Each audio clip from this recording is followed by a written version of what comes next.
Hello dear students, welcome back to my channel physics SPC. Rotational motion का एक अच्छा question. The moment of inertia of the pulley system as shown in the figure 3 kilogram metre square. तो पूरे system का moment of inertia इस axis के about I is equal to 3 kilogram metre square. The radii of bigger and smaller pulleys are 2 metre and 1 metre.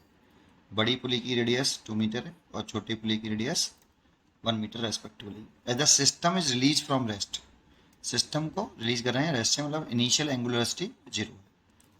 Find the angular acceleration of the pulley system. Angular acceleration पूछ रहा है, alpha पूछ रहा है। Assume that there is no slipping, important line है, there is no slipping between string and pulley and string is light. String is light. देखो इसको पहले इसी लाइन को समझते हैं फिर इसको करते हैं। देखो अगर मैं एक पुली बना देता सिंपल ऐसे, और इस पे से एक स्ट्रिंग पास कर लेता है ऐसे,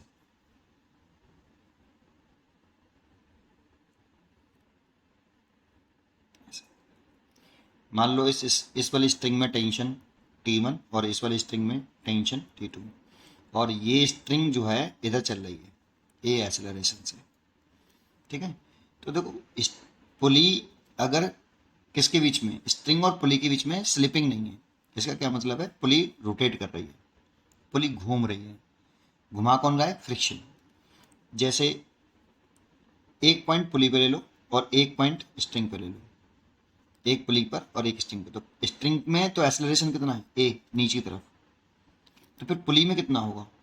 अगर स्लिपिंग नहीं हो रही है तो देखो पुली में इस वाले पॉइंट का अगर रेडियस इसकी आर है तो इसमें एंगुलर एक्सेलरेशन होगा, रोटेट करेगी पुली, तो एंगुलर एक्सेलरेशन होगा अल्फा।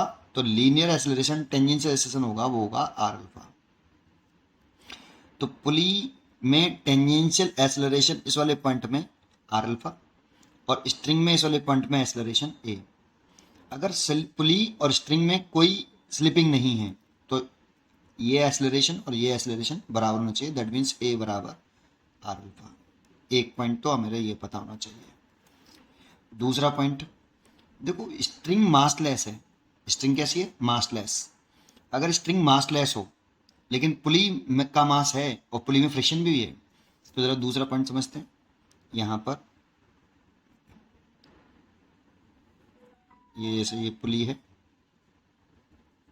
और ये स्ट्रिंग है, इस पुली को रोटेट कौन कर रहा होगा, फ्रिक्शन फोर्स। तो पुली में अगर ऐसे रोटेशन है तो फ्रिक्शन फोर्स कुछ ऐसा लग रहा होगा पुली पर, ऐसे ये फ्रिक्शन फोर्स लग रहा होगा ऐसे, और स्ट्रिंग में फिर पीछे की तरफ लग रहा है, स्टैटिक फ्रिक्शन होगा ऐसे। ये स्टैटिक फ्रिक्शन होगा किसमें, आपका स्ट्रिंग में, और इस तरह से पुली में होगा। ये फ्रिक्शन फोर्स ही जो है पुली को रोटेट कर रहा होगा। ठीक, तो इसमें देखो ये टेंशन T2 माना था मैंने, ये टेंशन T1। अगर मैं FBD बना लूँ किसका, स्ट्रिंग का, तो स्ट्रिंग का FBD कुछ इस तरह से होगा। इधर की तरफ इसमें टेंशन है T1 और इसमें टेंशन है आपका T2। और देखो फ्रिक्शन भी कैसा है, फ्रिक्शन ऐसे स्ट्रिंग में ऐसे, दैट मीन्स T2 की तरफ है, देखो ऐसे, ये फ्रिक्शन फोर्स है स्टैटिक। और स्ट्रिंग में एक्सेलरेशन नीचे तरफ माना है मैंने, देखो ये लेट किया है यहाँ पे ये, तो एक्सेलरेशन इधर की तरफ है ऐसे।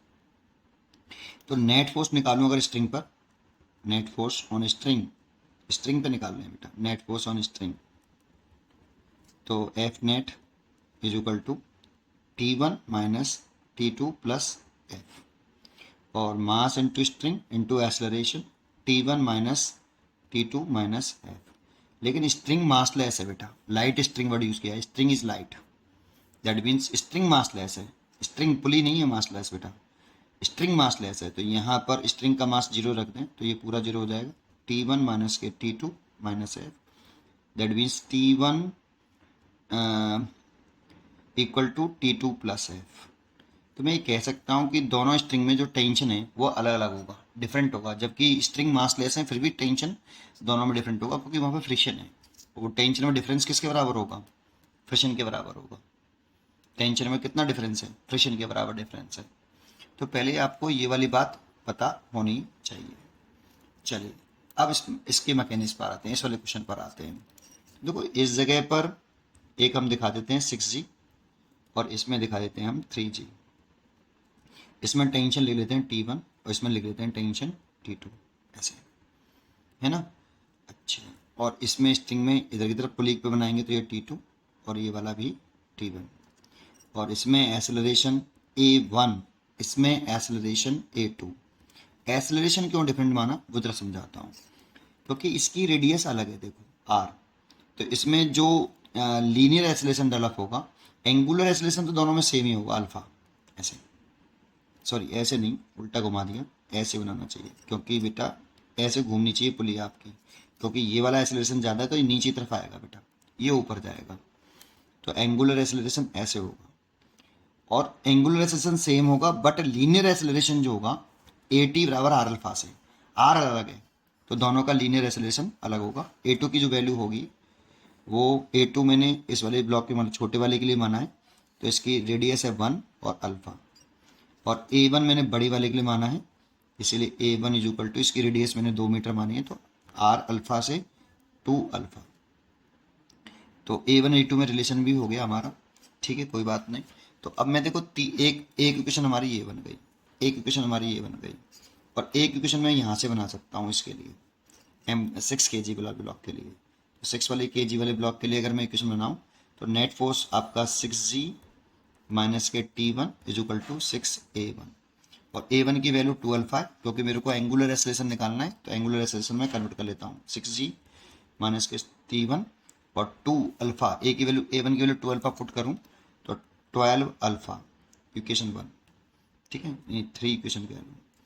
एंड 3 kg के लिए अगर मैं ब्लॉक के लिए लिखूँ नेट फोर्स, तो जब ऊपर जा रहा है तो क्या लिखूँ, T2 माइनस के 3G is equal to 3A2, acceleration A2 और A2 के लिए अल्फा ही है, तो इसीलिए T2 माइनस के 3G is equal to 3 alpha. Equation number ये 4 हो गई। एक इक्वेशन ये आई हमारी, एक इक्वेशन हमारे पास ये है, एक हमारे पास ये है, और एक हमारे पास ये है। एक पुली से और आएगी बेटा, एक पुली से और आएगी, उस पुली वाले को और देखते हैं। मैंने ये इसलिए बताया कि तुम्हें ये समझाने के लिए टेंशन अलग अलग क्यों होगा, और ये बात समझ में आई होगी आपको, एरा और अल्फा वाली ये पहले पता होना चाहिए, तभी तो करोगे आप, ठीक है, और आपको पहले से आता है तो कोई बात ही नहीं है। फिर इधर देखिए, आगे बढ़ते हैं आगे। अगर हम एक पुली के लिए बनाते हैं, किसके लिए, एक पुली के लिए बनाते हैं तो टॉर्क लिखना पड़ेगा बेटा उसके लिए। जैसे ये पुली बना ली मैंने छोटी, फिर ये बड़ी बना ली, एक आपका T1 है इधर, और इसमें ये T2 है ऐसे, और इस एक्सिस के अबाउट ये घूम रहा है, तो टॉर्क निकालें, टॉय इज इक्वल टू, क्योंकि इधर की तरफ घूम रहा है, ये इधर की तरफ एक्सेलरेशन है तो इसको पॉजिटिव मानेंगे, इधर घूम रहा है देखो ऐसे, तो इसको पॉजिटिव मानेंगे, इसको नेगेटिव मानेंगे टॉर्क को, ठीक है। तो टॉय लिखे इज इक्वल टू, तो किस फॉर्मूले से लिख रहे हैं, tau is equal to F into R perpendicular से लिख रहे हैं। तो आर परपेंडिकुलर देखो इसके लिए तो ये हो गई आर परपेंडिकुलर, जो कि 2 मीटर है, तो T1 इंटू 2, और इसको प्लस क्यों माना, क्योंकि आपका इधर की तरफ जा रहा है। लॉजिकली सोचो कि ये पूरा सिस्टम ये वाला नीचे जा रहा है, तो इसको बड़ा मान के चलेंगे हम, ठीक है, समझ में आया। वो clock wise anti clock wise से मत देखना इसको। अच्छा, एक माइनस का, ये पूरा सिस्टम ऊपर जा रहा है क्योंकि इसमें एक्सेलरेशन ऊपर की तरफ था A2, तो ये घूम रहा तो ऐसे था ना बेटा, ऐसे एंगुलर एक्सेलरेशन तो इधर ही था उसमें, तो T2 इंटू आर परपेंडिकुलर का जो हो जाएगा, आर परपेंडिकुलर वो ये हो जाएगा, जो कि 1 मीटर है, 1, ठीक है। एक्चुअल में ये जो टॉर्क लिख रहे हो ना आप T2R, और ये एक्चुअल में फ्रिक्शन फोर्स डेवलप कर रहा हुआ है। एक्चुअल में अगर सोचें इसको, तो आप देखो इसको ऐसे सोच सकते थे, T2 torque is equal to friction force into कितना, F into R1, F into 2 metre minus F into 1 metre, और इस F की जगह पे मैं क्या लिख सकता था यहाँ से, T1 माइनस के T2, तो इसकी जगह पे लिख सकता था T1 माइनस के T2 इंटू 2, और माइनस का T1 माइनस के T2 इंटू कितना 1, तो ये रिजल्ट आता आपका। क्या गड़बड़ कर दिया, ऐसे नहीं, चलो इसको छोड़ो, ऐसे सीधा कर दो आप, T1 का टॉर्क लिख लो और ये T2 का टॉर्क लिख लो, इतना समझ में आया। ठीक है, अब क्या करें, टॉय बराबर कितना होता है I alpha is equal to कितना 2t1 माइनस के t2। और आई कितना बेटा आपका, आई दे रखा है हमें क्वेश्चन में शायद 3 kilogram metre square, 3 kilogram metre square, तो आई के लिए 3 और ये आपका अल्फा और ये 2t माइनस के t2। ये इक्वेशन नंबर आपकी कौन सी वाली 5। तो देखो इतनी सारी इक्वेशन बन गई, अब इसको इक्वेशन को सॉल्व करना पड़ेगा हमें ये, ठीक है। अब इक्वेशन सॉल्व कर लें तो देखो एक इक्वेशन तो हमारे पास ये है और एक मेरे पास ये है 2। तो देखो 6g माइनस के t1 is equal to 12 alpha, एक इक्वेशन तो ये है थर्ड इक्वेशन। और एक है t2 माइनस के 3g is equal to 3 alpha, equation 4 है। और एक हो गई हमारे पास 2t1 माइनस के t2 is equal to 3 alpha, ये इक्वेशन नंबर 5 हो गई। अब इसको सॉल्व करें। या तो आप इन दोनों क्वेश्चनों को सॉल्व करके t1 निकाल लो यहाँ से, है ना। तो इन दोनों को सॉल्व कर रहा हूँ तो t2 से t2 कैंसिल हो गए, देखो इन दोनों को सॉल्व किया मैंने, तो 2t1 माइनस के 3g is equal to 6 alpha, then 2t1 is equal to 6 alpha plus के 3g, then t1 is equal to कितना आ गया 6, 2 का डिवाइड कर दो 3 अल्फा प्लस 3g/2, देखो t1 निकाल लिया और t1 की वैल्यू फ्रॉम थर्ड इक्वेशन में रख दो, 6g माइनस के t1 is equal to 12 alpha, इसमें रख दो तो 6g माइनस t1 की वैल्यू 3 अल्फा, इससे साइन चेंज हो जाएगा 3g/2 is equal to 12 alpha. तो 6g माइनस 3g/2 और 3 अल्फा को इधर ले जाएंगे तो 15 अल्फा हो जाएगा।